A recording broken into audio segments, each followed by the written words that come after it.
Welcome friend.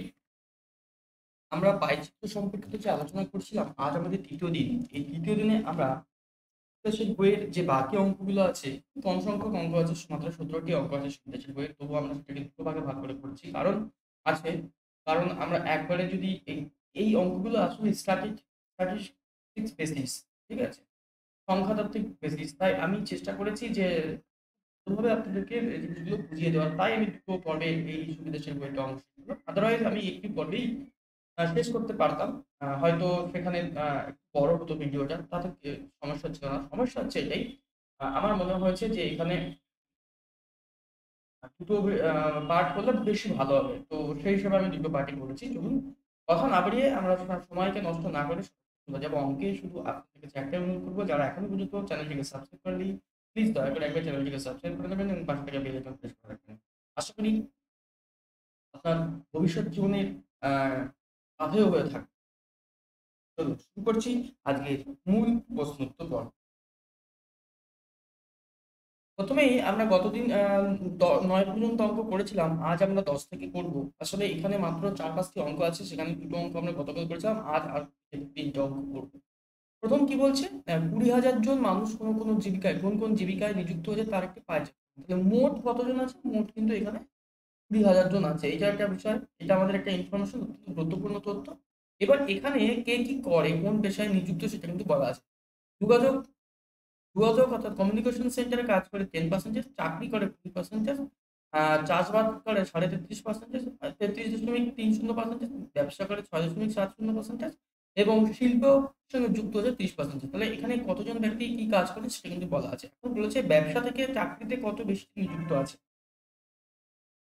কেন্দ্রীয় কোণ, হ্যাঁ, আমরা দেখেছিলাম যে এই পাই চার্ট করার সময় প্রথম দিন যেটা করেছিলাম সেটা অবশ্যই আমাদের ক্লাস 8 এর বেসিস ওয়াইজ করেছিলাম। বাট আমরা এখন যেটা করব, অর্থাৎ কম্পিটিটিভ এক্সামের বেসিসে পড়তে হলে আমাকে যে কেন্দ্রীয় কোণ সবসময় বের করেই অ্যান্সার করতে হবে তা কিন্তু নয়। তো এখানে বলছে ব্যবসা থেকে চাকরি কতজন বেশি করে। তাহলে ব্যবসা কতজন করে একবার দেখে নেবো। ব্যবসা করে কতজন? 6.70। আর চাকরি করে কতজন? 20%। তাহলে 20% হচ্ছে কি করে? চাকরি করে। আর ব্যবসা করে কত? ব্যবসা করে 6.70%। এই যে যে দুটো পার্সেন্টেজ আমাদের দিয়ে আসবে, এই দুটো পার্সেন্টেজ থেকে আমরা কে কোন বিষয়ে কতজন কাজ করে, যেমন এখানে 20,000 জন আছে, তাহলে 20,000 ইন্টু 20% যদি আমরা করি, তাহলে কতজন চাকরি করে সেটা কিন্তু আমাদের বেরিয়ে আসবে। তো এখানে 2 শূন্য, এখানে 1 শূন্য, এই 1 শূন্য, 4, 1 2 3, তাহলে 4,000 জন কাজ করে কি না চাকরিতে নিযুক্ত। 4,000 জন চাকরিতে নিযুক্ত। তো বাকি জনদের মধ্যে কিছু জন ব্যবসা করে। সেই ব্যবসা করে কতজন? 6.5 6.70%। তো ঠিক একই রকম আমরা এইটা দশমিক তুলে দেবো, এখানে দুটো জিরো দেবো। ওকে। আর এই পার্সেন্টেজ তোলার জন্য আমাদের 6.7% এই যে দশমিক পার্সেন্টেজ তোলার জন্য নিচে একটা 100 অলরেডি আমরা বসিয়েছি। এবার কাটাকাটি করবো, দেখো এখানে 4টে শূন্য হচ্ছে, এখানে 4টে শূন্য একবারে কেটে দিই, 7 দিয়ে কাটলাম, গুণ করলাম, 7 শূন্য, 7 দিয়ে 14, 6 12 13। তাহলে এতজন ব্যবসা করে, এতজন চাকরি করে। সুতরাং ব্যবসা অবশ্যই, সরি, চাকরি বেশি বেশি করে। তো কতজন বেশি করে? 4,000 মাইনাস 1340, অর্থাৎ 60, 6, 2, 26, 26 জন, অর্থাৎ 2,600 জন কিন্তু আমাদের ব্যবসা থেকে চাকরিতে বেশি করেন, নিযুক্ত আছেন। চলো কোশ্চেন নাম্বার 11 যাই। চাকরি ও শিল্পতে নিযুক্ত লোকের অনুপাত। দেখো এই যে অনুপাত চাওয়া হয়েছে, এই অনুপাত বের করার জন্য আমাকে কিচ্ছু করার দরকার নেই। এখানে যেমন ভাবেই দেওয়া থাকুক, এই যে পাই চার্টটা আছে তাতে ডিগ্রিতে দেওয়া থাকুক, ভগ্নাংশে দেওয়া থাকুক বা শতকরা দেওয়া থাকুক, যেভাবেই দেওয়া থাকুক, তুমি সরাসরি এই চাকরির পার্সেন্টেজ কত আছে? 20%। তাহলে 20% লিখে দাও। অনুপাত শিল্পতে আছে কত? 30%। 30% অনুপাত করে। তো পার্সেন্টেজ তুলে দিলে 20:3 থাকে। এগুলো তো তোমরা অনেক তাড়াতাড়ি আমার থেকেও দ্রুত করতে পারবে। 2:3 অনুপাতে হচ্ছে। ঠিক আছে? তো দেখো পাই চার্ট মানে কিছু খুব কঠিন অঙ্ক তা কিন্তু নয়। যখন কেন্দ্রীয় কোণ বের করতে বলবে বা অন্য কিছু করবে তখন একটু কঠিন হতে পারে। কিন্তু কম্পিটিটিভ এক্সামের ক্ষেত্রে এটা অনেকটাই সহজ। চাকরি নির্দেশিত বৃত্তকলার কেন্দ্রীভূত, দেখো চাকরি নির্দেশিত বৃত্তকলা, চাকরি কোথায়, এইটা হচ্ছে চাকরি, ঠিক আছে। তাহলে এ বৃত্তকলা নির্ণয় করতে বলেছে। তাহলে আমরা জানি 100% মানে হলো 360 ডিগ্রি, ঠিক আছে। 100% মানে হচ্ছে 360 ডিগ্রি, কারণ এই পুরোটা যদি 100% হয় তাহলে পুরোটা কোণ কত, 360 ডিগ্রি। কিন্তু এখানে চাকরি আছে কত, 20%, মানে 1/5, তাহলে এটাও 1/5 হয়ে যাবে। বা না পারলে আমরা এরকম করবো, 1% মানে হচ্ছে 360 / 100, এবং 20% মানে হচ্ছে কি 360 × 20% / 100% ডিগ্রি আছে। এই একটা শূন্য একটা শূন্য কেটে দিলাম, এই শূন্য এই শূন্য কেটে দিলাম, 6 দিয়ে 72 ডিগ্রি। সো অ্যান্সার কি হয়ে যাবে, 72 ডিগ্রি। কেন্দ্রীয় কোণের তাহলে মান কত হবে, 72 ডিগ্রি। কোশ্চেন নাম্বার 13, দুটি সর্বোচ্চ ও সর্বনিম্ন লোক নিযুক্ত হয়েছে তাদের পার্থক্য। দেখো সর্বোচ্চ লোক নিযুক্ত হয়েছে কোথায়, না শিল্পে, না শিল্পে নয়, চাষে সর্বোচ্চ লোক নিযুক্ত হয়েছে। চাষে সর্বোচ্চ, ঠিক আছে, এটা আমরা সর্বোচ্চ লিখে রাখলাম, ম্যাক্সিমাম না কত, সাড়ে 33.5 নয়, 33.30%। আর সবচেয়ে কম কোথায়, সবচেয়ে কম হচ্ছে ব্যবসায় সব থেকে কম লোক পড়ে, 6.70%। তাহলে এই যে দুটো পার্সেন্টেজ আমরা বেরিয়েছি, এই দুটো পার্সেন্টেজ থেকে আমরা কি করবো, জাস্ট পার্থক্য বের করে নিই, এখান থেকে বিয়োগ করে, তাহলেও আমরা অ্যান্সার করতে পারবো। 6 7 হলে কত হচ্ছে, 26। 26.6 পার্থক্য এখানে বেরোচ্ছে। তাহলে এই যে পার্থক্যটা বেরোলো, আমাদের এখানে মানটা বের করে নেবো, 20,000 ইন্টু 26.60, পার্সেন্টেজ তোলার জন্য 100 নিচে দেবো, এবং এই দশমিক তোলার জন্য আরো 100 নিচে দেবো, দিয়ে কাটাকাটি করবো, এই 4 শূন্য 4টে শূন্য কেটে গেল। যেটা থাকলো তাকে 2 গুণ দিয়ে দেবো, 2 শূন্য 6 দুগুণে 12, 6 দুগুণে 12 কে 13, 2 দুগুণে 4 5। তাহলে 5320, অর্থাৎ 5320 জন কি হয়েছে, সর্বোচ্চ এবং সর্বনিম্ন নিযুক্ত লোকের মধ্যে পার্থক্য। এরপরে আবার একটি নতুন অঙ্ক এসেছে, এক বছরে কোনো সরকারের বিভিন্ন খেলায় খাতে বরাদ্দ হিসাব। অর্থাৎ আমরা জানি গভর্নমেন্ট বিভিন্ন খাতে যে ব্যয় করে, তো এখানে খেলার যে ব্যয় হয় তার একটা বিভিন্ন দেশের পার্সেন্টেজ দেওয়া আছে। জাস্ট আপনি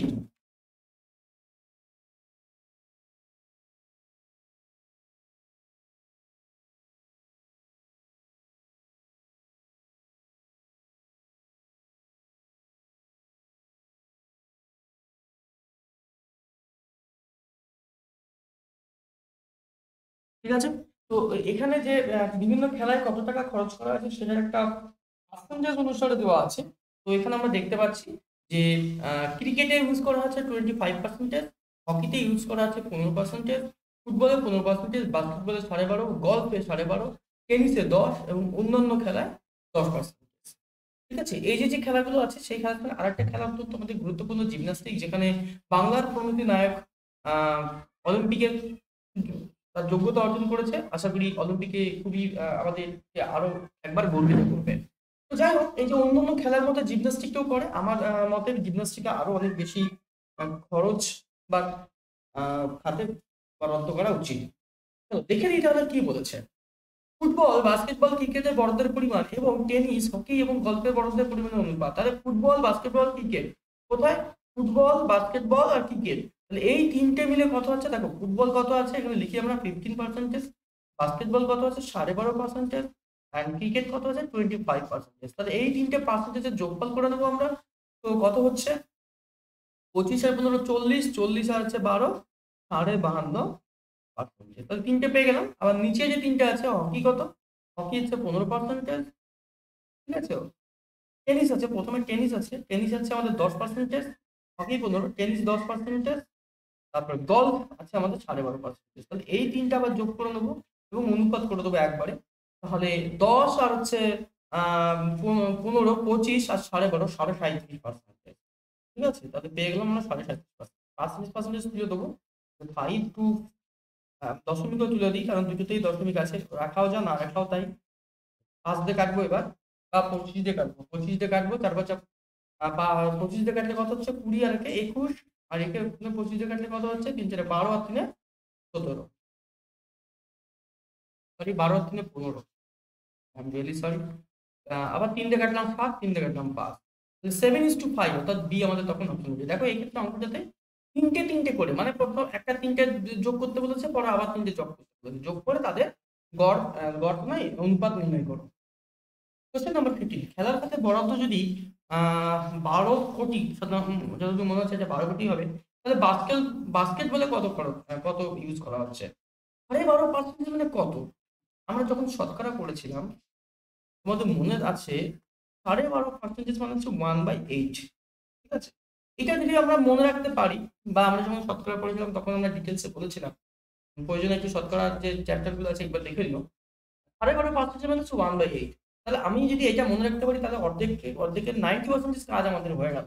এবার আমরা কি করব, এই যে যেটা আছে সেখানে আমরা এখানে নিয়ে আসবো এটাকে।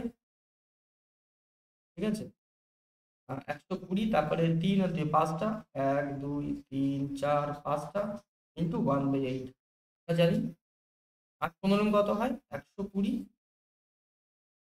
1 2 3 4, 1 2 3 4 হয়ে গেছে। তাহলে এইটা আমাদের ডি, তাহলে আমাদের সঠিক উত্তর। কিন্তু এটা যদি আমরা পার্সেন্টেজটাকে 1/8 না করতে পারতাম, তাহলে কিন্তু আমাকে একটু কাটাকুটি করে আর একটু বড় হতো। ওকে, তো যাই হোক, তোমরা অনেকে জানো যে 12.5% মানে হচ্ছে 1/8। যদি না বুঝতে পারো তাহলে 12.5 ইন্টু ইন্টু তো নেই, ডিভাইডেড 100 করে দাও এবং এখানে দশমিক দশমিক তুলে দাও। 125 দিয়ে কাটলে 8 হয়, তাহলে 1/8 হয়। ওকে, কোশ্চেন নাম্বার 16, হকি, ফুটবল ও অন্যান্য খেলায় বরাদ্দ নির্দেশিত বৃত্তকলার কেন্দ্রীয় কোণের সংস্কৃতি। তাহলে হকি কোথায়? হকি হচ্ছে 15, ফুটবল কোথায়? এটা হচ্ছে 15, এবং অন্যান্য খেলায় কত? এইটা হচ্ছে 10। এই তিনটে যোগ করলে আমরা কত পাচ্ছি? 15 15 30, আর 10 হচ্ছে 40% পাচ্ছি। ঠিক আছে, 40%। 40% সমান কত হবে? আমরা কিন্তু এই মাসে দেখেছিলাম 100% মানে হচ্ছে কত? 360 ডিগ্রি। ঠিক আছে, 100% ইকুইভ্যালেন্ট টু, মতলব 100% 360 ডিগ্রি সমান। তো এক্স্যাক্টলি সেখান থেকে আমরা 40% সমান বের করে নেবো। 360 ডিগ্রি ইন্টু 40% ডিভাইডেড আমরা কি করবো? 100%। তাহলে পার্সেন্টেজের কোনো দাম নেই। এই এক শূন্য, এই এক শূন্য, এক শূন্য এক শূন্য, মোট দুই শূন্য দুই শূন্য কেটে গেল, আর কিছু নেই। তাহলে 4 4 24, তারপরে 2 12 দিয়ে 14, 100 কি 144 ডিগ্রি তখন আমাদের কিন্তু অ্যান্সার হয়ে যাবে। অত্যন্ত সহজ অঙ্ক। আমরা আগামী দিন আরো বাইচিত্র থেকে অঙ্ক করবো, আরো একটু কঠিন অঙ্ক করবো। আমাদের যে আগরওয়াল স্যারের বই আছে, সেই আগরওয়াল স্যারের বই থেকে আপনাকে কিছু অঙ্ক করবো। যদি ক্রিকেট খেলায় এত টাকা বরাদ্দ হয়, তবে টেনিস খেলায় কত বরাদ্দ হবে? চলো, ক্রিকেট কোথায়? ক্রিকেট কই? এই যে হচ্ছে ক্রিকেট। আর টেনিস কোথায়? এই যে হচ্ছে টেনিস। তাহলে এখানে বলা আছে 25% মানে হলো 2, তারপর 6টা শূন্য, 1 2 3 4 5 6। 25% মানে হচ্ছে কত? 2 এর পরে 6টা শূন্য। তাহলে টেনিস খেলায় কত আছে দেখো, তাহলে আমরা 1% মানে কত বের করে নেবো? 2 ডিভাইডেড 25। টেনিসে কত ব্যবহার করা হয়? 10%। তাহলে 10% মানে কত হবে বের করে নেবো ইজিলি, ইন্টু 10 ডিভাইডেড বাই 25। এখানে কাটবো ডাইরেক্ট। 8 25 কত হয়? 8 25 200 হয়। তাহলে এই পর্যন্ত চলে গেল। 4টে শূন্য, 1 2 3 4। তো কত থাকছে তাহলে? 8 1 2 3 4 5, 8 লক্ষ। এটা আমাদের এখানে ব্যবহার করা হচ্ছে। কোনটা হবে? উপরের এ আমাদের সঠিক। শূন্য গন্ডগোলটা করো না, কিন্তু শূন্যটা এখানে যা গন্ডগোল হবে শূন্যতেই গন্ডগোল হবে।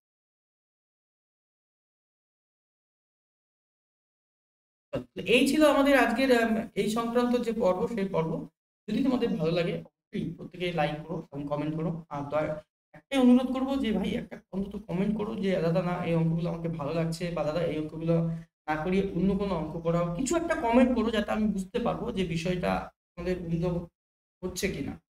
ঠিক আছে, যদি তোমাদের এই যে অঙ্কগুলো আমরা করাচ্ছি তার পিডিএফ এর প্রয়োজন হয়, তাহলে অবশ্যই আমাদের টেলিগ্রাম চ্যানেলে জয়েন করো। সেখানে আমরা পিডিএফ দিয়ে থাকছি, কোনো সমস্যা হবে না। ফেসবুক পেজ, ফেসবুক গ্রুপ অবশ্যই জয়েন করে রাখো, কারণ ওখানে আমরা বিভিন্ন আপডেট দিয়ে থাকি। ওই আপডেট যেগুলো আমরা ইউটিউবে করাচ্ছি না, সেই সমস্ত আপডেট থাকে। একবার জয়েন করে নিও। আর যদি ভালো লাগে তাহলে অবশ্যই লাইক করো, কমেন্ট করো, এবং বন্ধুদের মধ্যে, প্রয়োজনীয় বন্ধুদের মধ্যে শেয়ার করো।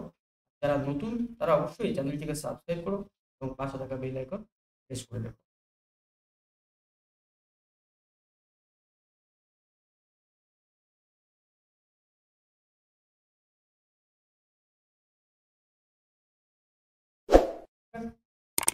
তো সকলে সাবধানে থেকো, সুস্থ থেকো। আর অবশ্যই অনেক করে অঙ্ক করো, কারণ দেখো এখন করোনাকালীন পরিস্থিতি চলছে, কিন্তু এই করোনাকালীন পরিস্থিতি সারা জীবন থাকবে না। আর সারা জীবন থাকবে কিনা সেটা আমি নিজেও জানি না, কিন্তু একদিন না একদিন পরীক্ষা হবেই। সেই পরীক্ষায় যাতে তুমি উত্তীর্ণ হতে পারো তার জন্য কিন্তু তোমাকে লেগে থাকতে হবে। জানি এই পরিস্থিতির মধ্যে দিয়ে মানিয়ে নেওয়া সবকিছু ভীষণ কঠিন, তথাপিও কিন্তু আমাদের হেরে গেলে চলবে না। সবাইকে একসঙ্গে আহ, আমাদের এই করোনা পরিস্থিতিকে যুদ্ধে জিতে তারপরে আমাদের পরীক্ষায় নিজেদের যুদ্ধে জিততে হবে। ঠিক আছে? আশা করি সবার ভালো থেকো। ভবিষ্যৎ ভালো তোমাদের সুন্দর হোক। আজ আমি এখানেই শেষ করছি। সকলকে ধন্যবাদ।